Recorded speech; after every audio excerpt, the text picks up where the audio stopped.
안녕하세요, 불량TV입니다. 오늘 소개해드릴 선수는요, 화려한 스포트라이트보다 가장 어두운 곳에서 팀을 위해 헌신했고 모두가 지쳐 쓰러질 때 홀로 그라운드를 미친듯이 질주했던 대한민국 축구 역사상 최고의 심장 맨체스터 유나이티드라는 고함의 엔진이자 대한민국 국가대표팀의 영원한 캡틴, 상대 에이스를 지워버리는 침묵의 암살자, 두 개의 심장을 가진 사나이, 우리가 사랑했던 영원한 캡틴 박지성입니다. 1981년 2월 25일 서울에서 태어나 전라남도 고흥을 거쳐 경기도 수원에 정착한 한 소년이 있었습니다. 넉넉지 않은 가정 형편의 외아들, 그 소년의 눈을 사로잡은 건 TV 속에서 그라운드를 누비던 윤정환의 센스 있는 플레이와 브라질의 주장 둔가의 헌신이었습니다. 1990년 수원 삼남초등학교 4학년 처음 축구화를 신은 박지성은 사실 눈에 띄는 선수가 아니었습니다. 또래보다 머리 하나는 더 작았고 체구는 너무나 왜소해서 바람 불면 날아갈 듯 했죠. 하지만 그 작은 몸으로 운동장 구석구석을 누구보다 빠르게 뛰어다니는 모습에 사람들은 그를 미키마우스라고 불렀습니다. 재밌는 사실은 박지성은 원래 꿈은 야구 선수였습니다. 하지만 산남초 야구부 입단 테스트에서 떨어졌고 운명처럼 자선책으로 선택한 것이 바로 축구였습니다. 하지만 시작부터 시련이 찾아왔죠. 축구를 시작한 지 얼마 되지 않아 축구부가 해체되는 위기를 맞은 것입니다. 결국 축구를 계속하기 위해서 수원 세류초등학교로 전학을 가야 했는데 집에서 버스로 30분이나 걸리는 먼 거리였습니다. 초등학생이 감당하기에는 벅찬 통학시간, 그리고 매일 이어지는 고된 훈련. 아버지는 안쓰러운 마음에 아들이 축구를 그만두길 바랬습니다. 하지만 박지성은 고집을 꺾지 않았죠. 결국 아버지는 아들의 고집에 백기를 들었습니다. 아버지는 사실 박지성이 축구로 대성할 거라고는 전혀 기대하지 않았습니다. 그저 운동으로 대학에 나가면 다행이라고 생각을 했죠. 직장까지 그만두고 정육점을 하며 뒷바라지했던 아버지의 현실은 훗날 수원 영통의 박지성 축구센터 건립으로 결실을 맺게 됩니다. 그런 아버지의 마음을 움직인 건 어린 박지성의 일기장이었습니다. 초등학생이 썼다고는 믿기지 않을 만큼 그날 자신의 플레이를 복귀하고 고쳐야 할 점을 빼곡히 적어놓은 축구일기. 그 성실함과 집요함이 아버지의 가슴을 울렸습니다. 그 노력 덕분이었을까요? 박지성은 제6회 차범근 축구상을 수상하며 전국적인 유망주로 조금씩 이름을 알리기 시작합니다. 안영중학교로 진학한 박지성은 팀을 동해 상위권으로 끌어올리는 에이스가 되었습니다. 초등학교 때 달던 7번 대신 13번을 달고 경기도 4개 대회를 휩쓸며 득점왕까지 차지한 것입니다. 당시 그의 포지션은 섀도우 스트라이커. 골 냄새를 맡는 능력은 탁월했지만 치명적인 약점이 꼬리표처럼 따라다녔습니다. 바로 너무나도 왜소한 피지컬, 그리고 축구 선수에게는 사형 선고나 다름없다는 평발이란 신체 조건이었습니다. 이 때문에 박지성은 고등학교 때까지 청소년 대표팀 상비군 명단에도 들지 못했습니다. 또래 이동국, 김은중 같은 스타들이 날아다닐 때 박지성은 그저 묵묵히 땀만 흘려야 했습니다. 수원공업고등학교로 진학한 후 이학종 감독은 박지성의 가능성을 꿰뚫어 왔습니다. 체구는 작지만 축구 지능이 뛰어났던 그에게 기본기와 체력 훈련을 집중적으로 시켰습니다. 부모님의 헌신도 눈물겨웠죠. 아들의 키를 키우기 위해서라면 뭐든 했습니다. 전국을 뒤져 몸에 좋다는 약재는 다 구했고, 특히 우리가 잘 아는 개구리즙 1화가 이때 나옵니다. 비린내 나는 즙을 코로 막고 삼키며 박지성은 부모님의 희생을 먹고 살았습니다. 그 정성 덕분에 고등학교 시절 키가 158cm에서 170cm 후반까지 폭풍 성장하며 비로소 축구 선수다운 체격을 갖추게 됩니다. 하지만 시련은 끝나지 않았습니다. 고등학교 3학년 대학 입시철이 다가왔지만 원하는 대학은 단 한 군데도 없었죠. 당시 지역 연고팀인 수원삼성은 고정수, 데니스 샤샤 같은 슈퍼스타들이 질비해 고졸신인 박지성이 비집고 들어갈 틈이 없었습니다. 대학팀들도 마찬가지였습니다. 너무 말랐다, 특색이 없다는 이유로 외면을 한 것. 심지어 관동대학교에 입단 테스트를 볼 때 다른 선수 2명을 줄 테니 박지성도 받아달라는 굴욕적인 2+1 딜까지 시도했다가 거절당하기도 했습니다. 축구를 그만둬야 하나 고민하던 찰나 이학종 감독이 자신의 모교인 명지대학교 김희태 감독에게 부탁을 합니다. 그렇게 우여곡절 끝에 명지대학교의 테니스부 정원 티오를 빌려서 간신히 입학한 박지성. 여기서 그의 운명이 뒤바뀌는 사건이 발생합니다. 1999년 1월 울산으로 전지훈련을 온 명지대학교와 올림픽 대표팀의 연습경기. 당시 올림픽 대표팀 허정모 감독은 대표팀 형들을 상대로 악착같이 달려드는 명지대의 한 무명 선수에게 시선을 빼앗깁니다. 왼쪽 윙백으로 출전해 지치지 않고 뛰어다니며 대표팀 주전들을 괴롭히던 선수, 바로 박지성이었습니다. 경기 직후 허정무 감독은 파격적인 결정을 내립니다. 무명의 대학 신입생 박지성을 올림픽 대표팀 명단에 포함시킨 것입니다. 언론과 팬들은 난리가 났습니다. 온갖 비아냥과 조롱이 쏟아졌습니다. 하지만 허정무 감독은 흔들리지 않았습니다. 2년 뒤에 누가 맞는지 보자. 이 선수는 반드시 대한민국 축구의 자산이 된다. 그 믿음 아래 박지성은 무럭무럭 성장했습니다. 2000년 시드니 올림픽 본선, 한국은 비록 2승 1패를 기록하고 아쉽게 8강 진출에 실패했지만 스페인, 칠레, 모로코 같은 강호들을 상대로 박지성은 자신의 경쟁력을 증명해 보였습니다.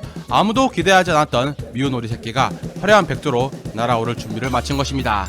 명지대학교 2학년, 박지성은 학교를 중퇴하고 일본 제1리그 교토 퍼플상가로 프로 직행을 선택합니다. 당시 계약금과 연봉을 합쳐 약 5천만엔, 하나로 5억 원이라는 파격적인 대우였죠. K리그 드래프트 1순위보다 훨씬 높은 금액이었습니다. 사실 더 강팀이었던 시미치 에스펄스도 오퍼를 보냈지만 주전으로 뛰게 해주겠다는 약속 하나를 믿고 2부 리그 강등권 팀인 교토를 선택했습니다. 여기서부터 그의 실리보다 도전을 택하는 성향이 드러나기 시작합니다. 박지성은 첫 연봉을 받자마자 1억 원을 모교 발전 기금으로 개척을 합니다. 돈보다 자신을 키워준 것에 대한 감사가 먼저였던 그의 인성이 보여주는 대목. 일본 생활은 성실 그 자체였습니다. 통역에 의존하지 않으려 일본어를 집요하게 받고 구단 직원부터 식당 아주머니 이름까지 다 외우며 팀에 녹아들었습니다. 그리고 운명의 2002 한일 월드컵. 거스 히딩크 감독은 박지성의 멀티플레이 능력과 전술 이해도를 높이 사며 그를 중용했습니다. 평가전에서 잉글랜드와 프랑스를 상대로 연달아 골을 터뜨리면서 세계를 놀라게 한 박지성. 특히 프랑스와의 평가전에서 김남일의 패스를 받아 왼발 강슛으로 바르테치 골키퍼를 뚫어버린 장면은 전설의 시작이었습니다. 그리고 월드컵 조별 예선 3차전 포르투갈전 이영표의 크로스를 가슴으로 트래핑, 수비하던 콘세이상을 오른발로 제치고 왼발로 골키퍼 다리 사이를 뚫어버린 그 골은 대한민국 축구 역사상 최고의 명장면으로 꼽혔고, 이 결승골로 한국은 사상 첫 16강에 진출합니다. 박지성은 히딩크 감독에게 달려가 안기며 국민들에게 잊지 못할 감동을 선물합니다. 월드컵이 끝난 후 박지성의 주가는 폭등했습니다. 유럽 진출이 확정적이었지만 그는 교토 퍼플상가와의 의리를 지켰습니다. 2003년 1월 1일 열린 1왕배 결승전, 이미 계약 기간이 만료되어 뛸 의무가 없었지만 박지성은 구단의 간곡한 부탁에 후보수로 출전을 합니다. 그리고 0대1로 뒤지던 후반전 동점골을 터뜨리고 역전골까지 어시스트하며 팀에게 창단 첫 우승컵을 안겨주었습니다. 경기가 끝나고 교토 구단주는 눈물을 흘리며 말했습니다. 지성이라면 나중에 다리가 부러져도 돌아와도 받아주겠다. 지금까지도 교토 팬들이 박지성을 전술로 기억하는 이유입니다. 히딩크 감독을 따라서 이영표와 함께 네덜란드 명문 PSV 아인토벤으로 이적한 박지성. 하지만 유럽 무대의 벽은 높았습니다. 이적 초반 무릎 부상 수술 후유증으로 홈에 올라오지 않아 잦은 패스 미스를 범했고, 냉정한 홈팬들은 그에게 야유를 퍼부었습니다. 자신에게 공이 오는 게 무서웠고 홈 경기보다 차라리 원정 경기가 편하다고 느낄 정도로 심리적으로 위축되어 있었죠. 축구 인생 최대 슬럼프였습니다. 하지만 히딩크 감독은 포기하지 않았습니다. 지성, 너는 정신력이 강한 선수다. 지금은 적은 길 뿐이야. 나는 너를 믿는다. 그 믿음에 보답하듯 2004-2005 시즌 박지성은 완전히 다른 선수가 되어서 돌아왔습니다. 이영표와 함께 왼쪽 라인을 지배하며 윗승바르크라는 응원가를 만들어냈죠. 리그 우승은 물론 챔피언스 리그 4강 신화까지 있었습니다. 특히 AC 밀란과의 4강 2차전, 당시 세계 최강 수비 말디니, 세스타, 스탐, 카프 라인을 상대로 경기 시작 9분 만에 선제골을 터뜨린 장면은 전 유럽에 박지성이라는 이름을 각인시켰습니다. 비록 원전 다득점 원칙에 밀려서 결승 진출은 좌절되었지만 이 시즌 박지성은 발롱도르 후보 50인에 선정되며 명실상부한 유럽의 주목을 받는 선수가 되었습니다. 2005년 여름 박지성에게 전화 한 통이 걸려옵니다. 처음에 에이전트가 장난치는 줄 알았다고 했지만 세계 최고의 클럽 맨유의 퍼거슨 감독이 직접 전화를 걸어 이적을 제의한 것입니다. 재밌는 건 원래 퍼거슨은 리옹의 애쉬양을 보러 갔다가 지치지 않고 뛰어다니는 박지성에게 반해서 영입을 결심했다는 비하가 있습니다. 이적료 400만 파운드, 당시 환율로 약 70억 원, 한국인 최초의 프리미어리그가 탄생하는 순간이었습니다. 처음엔 영국 언론조차 유니폼 파리용 마케팅 영입이다라며 비아냥거렸습니다. 하지만 박지성은 실력으로 그들의 입을 다물게 했습니다. 루니, 호날두, 긱스, 스콜스 같은 당대 최고의 스타들 사이에서 그는 화려하지 않지만 없어서 안 될 존재이자 언성 히어로로 자리를 잡게 됩니다. 특히 에브라, 테베즈와의 우정은 각별했죠. 영어를 잘 못하던 시절에도 그들과 어울리며 팀 내 분위기 메이커 역할을 했고 그들의 국민 브라더가 되어준 박지성. 강팀과의 경기, 큰 경기에서 박지성은 더 빛났습니다. 2009-2010 시즌 챔피언스리그 16강 AC밀란전, 상대는 당대 최고의 패스마스터 안드레아 피를로. 퍼거슨 감독은 박지성에게 특명을 내립니다. 오늘 너의 임무는 공을 차는 게 아니야. 피를로를 경기장에서 지워라. 박지성은 말 그대로 90분 내내 피를로의 그림자가 되어서 그를 쫓아다녔습니다. 결과는 맨유의 4대0 대승. 훗날 피를로는 자서전에서 이렇게 회고했습니다. 퍼거슨은 나에게 경비견을 붙였다. 박지성은 진짜 그렇게 돼서 나를 쫓아다녔다. 이뿐만이 아니었습니다. 아스날만 만나면 펄펄 날아서 아스날 킬러로 불렸고 2010-2011 시즌 챔피언스리그 8강 첼시전에서 가슴 트래핑 후 왼발슛으로 결승골을 터뜨리며 스탠포드 브리지를 침묵시킵니다. 울버햄튼전에선 경기 종료 직전 수비수 3명을 제치고 극장골을 넣으면서 맨유 팬들이 뽑은 이달의 선수에 선정되기도 했습니다. 하지만 영광의 순간만 있던 것은 아니었습니다. 2008년 모스크바에서 열린 챔피언스리그 결승전, 박지성은 4강전에서 바르셀로나를 상대로 미친 활동량을 보여주며 결승 진출을 이끌었습니다. 하지만 결승전 당일 그는 명단에서 제외되었죠. 양복을 입고 관중석에서 경기를 지켜봐야 했던 그 심정. 비가 쏟아지던 모스크바의 밤, 동료들이 우승 세레머니를 할 때 가장 씁쓸한 표정을 지어야 했던 박지성은 불평 한마디 없이 묵묵히 다음 시즌을 준비합니다. 이것이 박지성이라는 선수의 그릇이었습니다.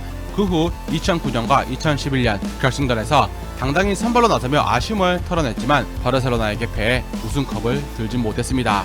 그래도 그는 맨유 황금기의 당당한 주전이었습니다. 맨유 통산 205경기 27골 26도움, 프리미어리그 우승 4회, 챔피언스리그 우승 1회, 아시아 선수가 다시는 깨기 힘든 전무후무한 커리어를 남깁니다. 국가대표로서 박지성도 잊을 수 없습니다. 김남일에게 주장만장을 물려받은 박지성은 이전에 카리스마형 리더들과는 달랐습니다. 후배들에게 윽박지르기보다 경기장에서 한 발 더 뛰고 굳은 일을 도맡아 하는 솔선수범형 리더였습니다. 2010 남아공 월드컵 예선, 이란 원정이라는 지옥같은 경기에서 동점골을 넣고 상암 홈경기에서까지 동점골을 넣으며 한국을 탈락 위기에서 구해내기도 했죠. 그리고 대망의 남아공 월드컵 본선 그리스전에서 상대 수비에 공을 빼서 마치 야생마처럼 질주한 뒤 터뜨린 쐐기골. 그 골로 한국은 월드컵 원정 첫 승을 신고합니다. 숙명의 라이벌 일본과의 평가전에서 골을 넣고 일본 관중석을 무심하게 바라보며 뛰던 그 유명한 산책 세레머니로 일본 열도를 침묵에 맞들이기도 했습니다. 사상 첫 원정 16강 진출이라는 쾌거를 이룬 뒤 2011년 아시안컵을 끝으로 그는 30살이란 이른 나이에 국가대표 은퇴를 선언합니다. 많은 팬들이 아쉬워하며 그를 붙잡았지만 사실 그의 무릎은 한계를 넘어섰습니다.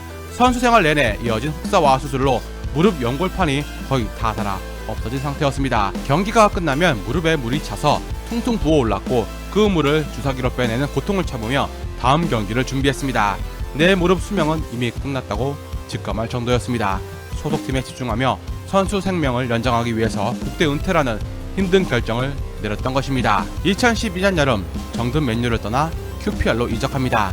당시 QPR 구단주는 박지성을 아시아 마케팅의 중심이자 팀의 리더로 영입하며 최고 연봉을 안겨주었습니다. 주장 완장까지 맡기며 기대를 걸었죠. 하지만 QPR의 상황은 최악이었습니다. 팀워크는 모래알 같았고 감독 교체와 내분 속에 박지성 혼자 고군분투하게 된 역부족이었습니다. 결국 팀의 강등을 막지 못했고 언론의 비난은 주장이 박지성에게 쏠렸습니다. 모두가 박지성의 시대는 끝났다고 말할 때 그는 마지막 도전을 선택합니다. 자신의 유럽 커리어가 시작된 곳 마음의 고향 PSV 아인트호벤으로 복귀했습니다. 2013-2014 시즌 연봉을 대폭 삭감하면서 돌아간 네덜란드. PSV 팬들은 전사가 돌아왔다며 환호했습니다. 바이날둠, 데파이처럼 어린 선수로 구성된 PSV에서 박지성은 마탕 역할을 하며 중심을 잡아주었습니다. 아약스와의 라이벌전에서 한 골 1도움을 기록하며 4대0 대승을 이끌었을 때 팬들은 다시 한번 윗숭마르크를 연호했습니다. 하지만 지독한 무릎 통증은 그를 놓아주지 않았습니다. 결국 2014년 5월 수원에서 열린 기자회견. 이제는 무릎이 버텨주지 못할 것 같습니다. 담담하게 은퇴를 선언하는 그의 모습에 많은 축구 팬들이 눈시울을 붉혔습니다.